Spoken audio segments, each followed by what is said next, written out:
By March 2026, the physical infrastructure of American air travel ground to a halt. Passengers were sleeping on terminal floors, and security lines stretched out the doors and onto the sidewalks.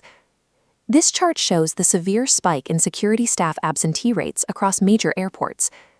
While a normal day sees few absent workers, JFK hit 30%, Atlanta reached 37%, and New Orleans peaked at 39%.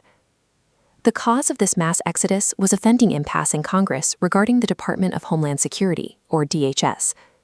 Because of this political gridlock, roughly 50,000 essential officers for the Transportation Security Administration, the federal agency that screens passengers, were forced to work for over a month completely unpaid.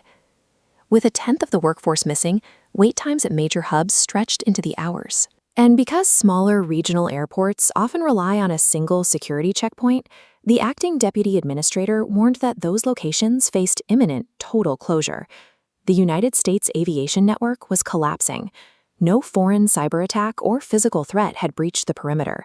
A standard bureaucratic failure to pass a funding bill was quietly shutting down the sky. Then the world's richest man stepped in. At 3:42 a.m. on March 21st, Elon Musk posted on X, "I would like to offer to pay the salaries of TSA personnel during this funding impasse that is negatively affecting the lives of so many Americans." To stranded travelers, this sounded like the ultimate pragmatic solution, a tech executive bypassing the agonizing gridlock of Congress to directly solve a logistical nightmare with his own wallet. But applying Silicon Valley logic to sovereign institutions reveals a massive legal paradox. You cannot simply buy your way into funding the federal government. To understand why Musk's offer crashes into a brick wall of federal law, we have to look at the broader state of the executive branch in early 2026. The new administration authorized the Department of Government Efficiency, or DOGE. This was a network of private tech industry operatives instructed to bypass traditional bureaucratic norms, enter federal agencies, and forcibly slash budgets and staff. These private engineers walked into the Treasury Department and were granted direct access to the central payment systems that manage billions of dollars in taxpayer returns and civil servant salaries. At the National Oceanic and Atmospheric Administration, the agency responsible for tracking severe weather, DOGE operatives bypassed security, canceled external contracts, and fired hundreds of specialized climate scientists. They entered the Federal Emergency Management Agency, the United States government's disaster relief arm, and halted payments on critical healthcare and shelter grants, directly clawing back $80 million from municipal bank accounts.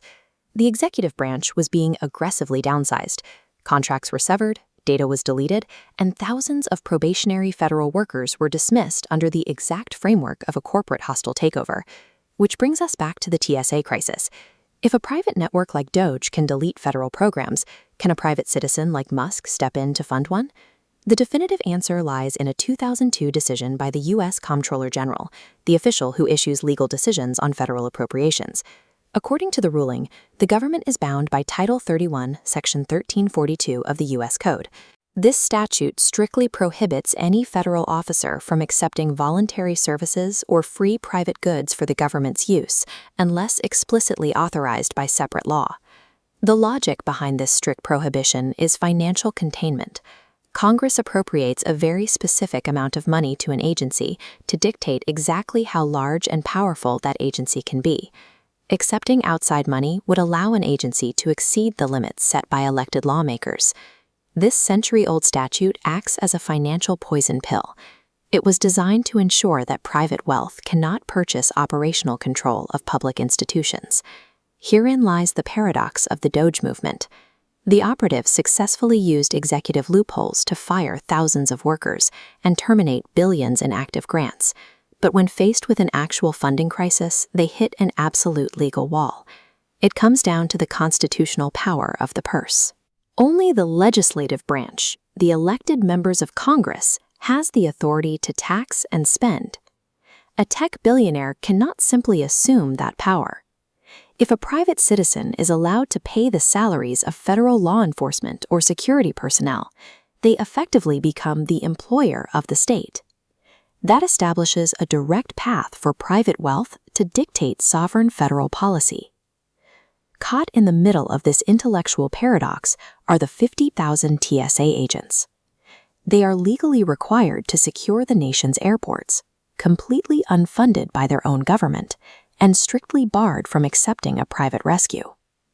Silicon Valley disruption can be weaponized to dismantle a bureaucracy, but the sovereign functions of the United States cannot be legally privatized.